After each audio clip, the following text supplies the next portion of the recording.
So you probably, if you've seen this before, you also thought that this didn't exist, that this was just a meme. And in a sense, yeah, it is just a meme, as most things are also just memes. When I figured out that it actually was a book, I read all of the sneak previews. I was mega super surprised by how sharp, funny, it was like fun. It was a fun read, so I was really into like, I was like, all right, I'm gonna read this thing. It was only $1 on Amazon, yeah.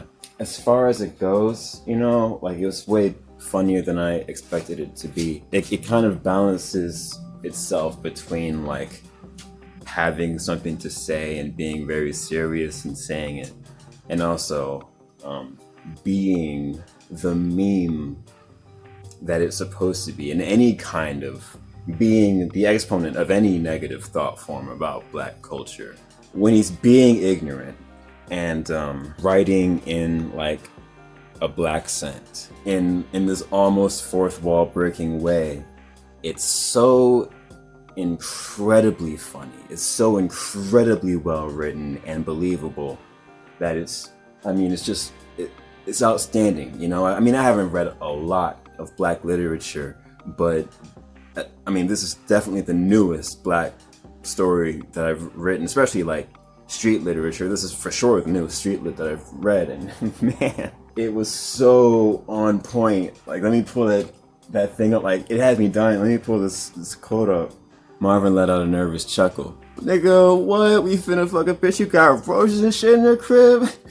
Yeah, man, but shit, I'm telling you, that pussy smacking, and the bitch will slurp on her dick and drink nut like it's a motherfucking vanilla bean frappuccino from Starbucks. Venti size, that's the tallest, my nigga. Bro, yo, you nasty as fuck. Marvin laughed, choking on the weed smoke. I have to do an assessment on the big crib before I decide if I want to fuck or not. Marvin snickered again and shook his head. The slightly chubby tan buddy wondered if his dude was playing games with him and just trying to deter him from getting some ass. But he was down for whatever. If the bitch was offering some ass, he was up for the task. I swear I took a good 2 to 3 minutes just to laugh at that Frappuccino line. Whenever he hits those marks, outstanding! But that's just on the street side. There's also a period when he's in the jail portion, and then it's super how do I say it? It was I don't know. I'm not saying that I know how people in prison talk to each other, but it definitely didn't seem like, it felt like I was watching a movie. You know what I mean? And there's a lot of moments in here that are just trying to bring about an emotion. A whole lot of telling and not showing.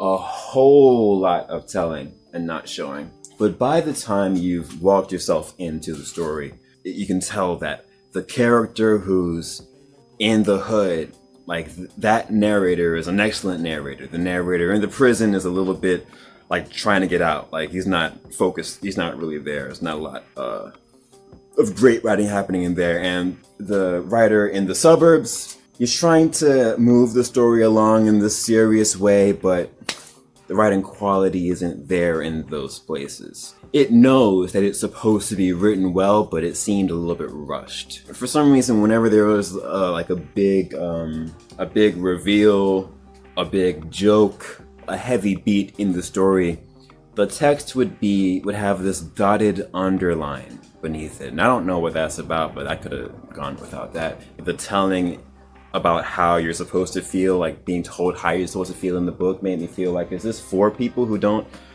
know how to digest books?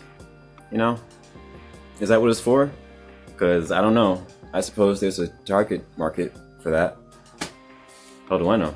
That's pretty much all I have to say about it. That's spoiler free. I give it a 1.5 stars. Not to say I didn't laugh my balls off. It was super funny, but I like to read. I wanted to be good at the other stuff too. It was excellent at what it was excellent at, but it was dog crap at what it didn't know. At the other thing, it was not good enough to drop it that many bars down. Especially the way it ended with this see what happens in part 2, and there's 3 parts of the story, and I was like, you know what, man, I had it. I'm not invested in the story. I think that's what he's, because you're supposed to feel bad for the little girl and hate the baby mama and feel bad for the daddy and stuff, and you know what I mean, like whatever. If he has some other book that's like really well written, and I'm sure one of them's there's gotta be a Mona Lisa in there somewhere.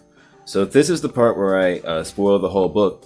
So at this point, you should know whether or not you're gonna read it for yourself. You know, and also if you want to hear, you know, the whole synopsis, you're only gonna get like maybe a third of the story anyway, because what, it's 100 and some pages, and then the rest of it are in the other books. You know what I mean?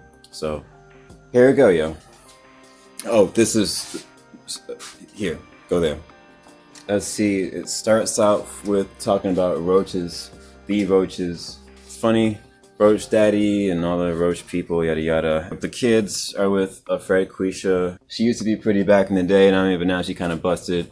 She got 2 boys from 2 different baby daddies who she likes, and 1 girl from a third baby daddy who she doesn't like. And this story is about her pretty much. She treats like crap and curses out because she doesn't like her father. But her father's in prison for parole violation on a weapons trafficking charge, something like that. She gets custody of the girl and gets the state check for taking care of the girl. So anyway, it's about that time where they go away for the weekend to their grandma's houses, and so she can go and do her ratchet thing over the weekend. So the little girl is hungry. She's not eating nothing. You know what I mean? She doesn't really feed her. She treats her like crap, all that stuff.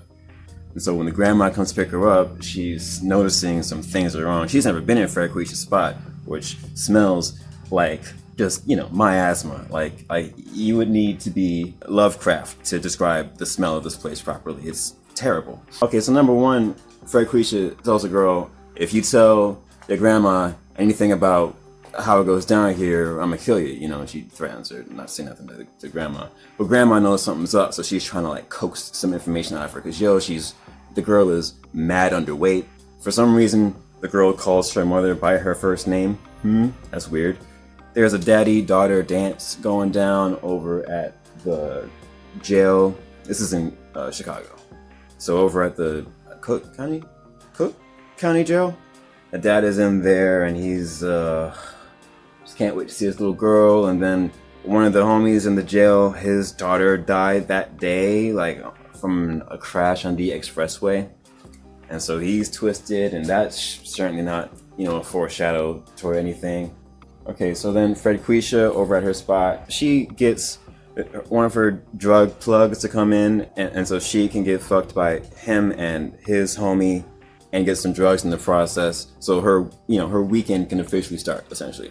I'm blowing through this stuff because there's really nothing much to say. On the way to the jail, grandma and the daughter, and she's dressed up like that chick from the princess from Lady and the Frog, the woman in the frog, the girl in the frog, that thing. But she gets into a crash on the expressway, and so then she can't go to the dance. When the daddy's in the auditorium waiting for the girls, they're not there, so he's really wrecked, and he goes and tries to cry it out in the bathroom, but the warden comes in and sees what's up. The warden also, like, his daughter died from leukemia or something, and so he feels for him, so he drives down to the burbs where the grandma is, and Trent drives them back up to the jailhouse to do the dance, just so the guy doesn't kill himself, you know? That was like the big, like, you know, oh, everyone's crying thing. And okay, Fred Quisha and her hood rat posse goes to one of the clubs. They spill a drink on this Azalea Banks looking chick, because she was with some Davies looking cat. And then Fred Quisha goes and sleeps with Davies, but she doesn't take him to her crib because there's roaches up in there. She goes to Holiday Inn or something, and for some reason they call it Uber. It calls it Uber, but doesn't give the address where you're going. And I don't know. I use Lyft, but I don't think that's how Uber works. You know, that's definitely not how Lyft works. But anywho, that's probably thinking too hard about that. Because of that, she gives grandma some extra time with the kids, and so the grandma at this point is like, how do I get my granddaughter away from Fred Quisha, because she's freaking, you know what I mean, like, abusing this child. So she tries to get social service, like, you know, child protective service investigation on her so that they can get custody of the child legally, but it's going to take too long because bureaucracy. By the time it's time for her to, you know, give the child back to the mother, she's like, screw it, yo, let's just kidnap this kid because I'm not gonna let this girl just starve and get abused and all that. So that's the last you hear of them at the end, because the daughter's like, please don't let me go, and so they're like, all right, let's go, let's just kidnap the child and deal with the law later. And so the dad has some kind of like a, you know, Sunday service at the jail. He's like Nation of Islam or something, or trying to be Nation of Islam or whatever. But then he and another dude on the way to the library get attacked by this rival gang member who's pretending to be a cop or something like that, and he pulls out a giant ass knife and stabs the homie. And so the dad's like runs and tries to save him, and he ends up like killing the fake cop with the knife. So it looks like he killed both of them now, and the cops are coming up like, drop the knife, sir. He's like, oh, I don't know what happened. It doesn't, it's not what it looks like. Drop the knife, it's not what it looks like. Pow, pow, pow. And it ends saying pow, pow, pow, you know, so, you know, he might be dead, he might not be dead, who knows, you know. That's on some, like, you know, come back next week style stuff. And also, one of Fred Ruiz's other sons got some other white chick pregnant, so that's the end of that. That's the end of the story. That's pretty much what happened. There you go. Not that interesting now that I think about it. I mean, it was funny, but without the jokes, it's just like, you know, melodrama. 1.5 arbitrary stars. That's what I give it. But I mean, for $1, it's fine. I'm just not going to listen to the other two. I mean, read the other two. But if there's another funny one, because he's got mad funny, hilarious titles, like This White Hoe Put Raisins in the Potato Salad, or Pregnant by My Granddaddy's Boyfriend, or something like that. It's just hilarious. Like the branding, the you know, it's just genius marketing on his part. Genius marketing. I'm just not feeling this story. That's my official review, honey. I don't have anything else to say.